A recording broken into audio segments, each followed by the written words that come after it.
ले बहारवा धन रहे खाली उना कर घरवा रहे खाली हमर पिया जीता रहे ले बहारवा धन रहे खाली उना कर घरवा पर साल होली खेलले हमारा संगे चोली में पर साल होली खेलले फीका भरा चोली में फेरू अब की बार मोर भतार आई है होली में फेरू अब की बार मोर भतार आई है होली में सखी मस्ती खूब छाएगा सरररा होली है सरररा होली है सरररा होली है होली है।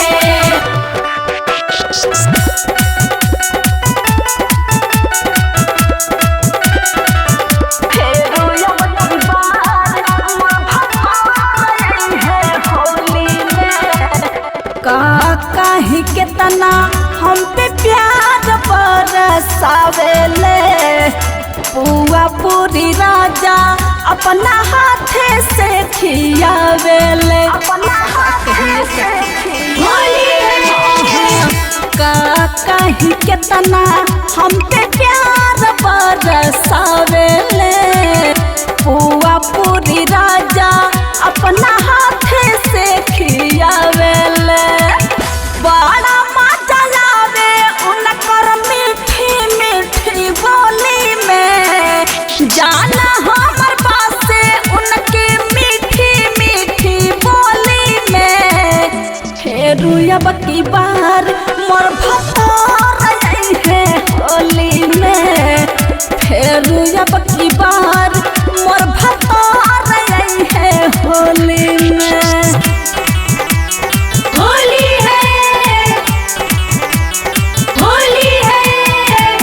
फेरू अब की बार मोर भतार आई है होली में कहताड़ी सोनी बात पिया राजकुमार से ही भोर लेला मजा फागुन के फुहार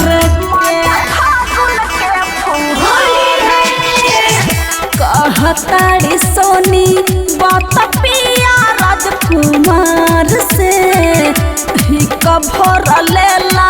मजा फागुन के लहर के